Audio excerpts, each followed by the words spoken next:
Salam sejahtera bagi kita semua. Apa kabar di hari ini? Diharapkan kalian semua dalam keadaan sehat dan diberkati Tuhan. Dan sebelum lanjut, jangan lupa di subscribe, like, dan komen. Dan dalam pelajaran di kelas 8 kita hari ini, kita bahas di bab 2, pengaruh interaksi sosial terhadap kehidupan dan kebangsaan. Yang kita akan bahas yaitu di konflik dan interaksi dalam kehidupan sosial. Dan untuk pertemuan hari ini, kita akan bahas tentang integrasi sosial. Integrasi sosial adalah proses penyesuaian unsur-unsur yang berbeda dalam masyarakat sehingga menjadi satu kesatuan. Unsur-unsur yang berbeda tersebut dapat meliputi ras, etnis, agama, bahasa, kebiasaan, sistem, nilai, dan lain sebagainya. Menurut Button, integrasi adalah suatu pola hubungan yang mengakui adanya perbedaan ras dalam masyarakat, tetapi tidak memberikan fungsi penting pada perbedaan ras tersebut. Syarat terjadinya integrasi sosial menurut William F. Akpur dan Meyer Nimkov. Yang pertama, anggota masyarakat merasa bahwa mereka berhasil saling mengisi kebutuhan-kebutuhan mereka. Kedua, masyarakat berhasil menciptakan kesepakatan atau konsensus bersama mengenai nilai dan norma. Yang ketiga, nilai dan norma sosial itu berlaku cukup lama dan dijalankan secara konsisten. Faktor yang memengaruhi cepat atau lambatnya proses interaksi.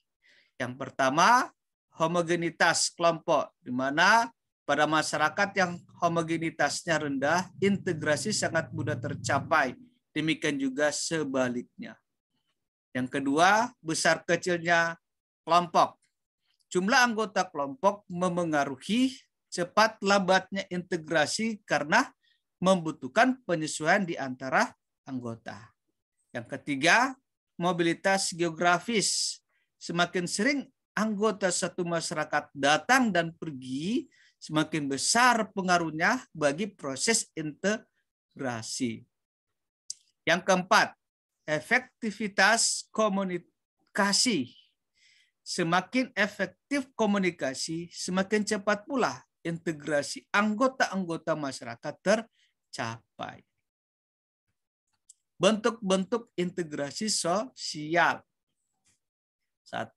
Integrasi normatif. Integrasi normatif adalah integrasi yang terjadi akibat adanya norma-norma yang berlaku di masyarakat. Contoh, masyarakat Indonesia dipersatukan dengan semboyan Bhinneka Tunggal Ika. Yang kedua, integrasi fungsional. Integrasi yang terbentuk sebagai akibat adanya fungsi-fungsi tertentu dalam masyarakat. Sebagai contoh, Indonesia yang terdiri dari berbagai suku mengintegrasikan dirinya dengan melihat fungsi masing-masing. Suku Bugis melaut, Jawa bertani, Minang pandai berdagang. Yang ketiga, integrasi korsif. Integrasi korsif ini adalah integrasi yang dilakukan dengan cara paksaan. Hal ini biasanya dilakukan bila diyakini banyaknya akibat negatif. Jika integrasi tidak dilakukan atau pihak yang diajak untuk melakukan integrasi enggan melakukan atau mencerna integrasi. Proses integrasi dilakukan melalui dua hal, yaitu pertama, asimilasi. Asimilasi ini adalah bertemunya dua kebudayaan atau lebih yang saling memengaruhi sehingga memunculkan kebudayaan baru dengan meninggalkan sifat asli tiap-tiap kebudayaan. Yang kedua, akulturasi. Akulturasi ini adalah proses sosial yang terjadi bila kelompok sosial dengan kebudayaan tertentu dihadapkan pada kebudayaan asing atau baru. Sehingga kebudayaan asing atau baru itu terserap atau diterima dan diolah dalam kebudayaan tersendiri tanpa meninggalkan sifat asli kebudayaan pertama. Faktor-faktor pendorong integrasi sosial. 1. Adanya toleransi terhadap kebudayaan yang berbeda. 2. Kesempatan yang seimbang dalam bidang ekonomi. 3. Adanya sikap positif terhadap kebudayaan lain. 4. Adanya sikap terbuka dari golongan yang berkuasa. 5. Adanya kesamaan dalam unsur-unsur kebudayaan. 6.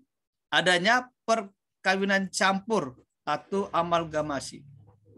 Yang ketujuh, adanya musuh bersama dari luar. Oke, terima kasih. Demikianlah materi kita pada hari ini. Kiranya ini bisa bermanfaat bagi kalian semua. Tetap semangat belajar. Tuhan memberkati kita semua.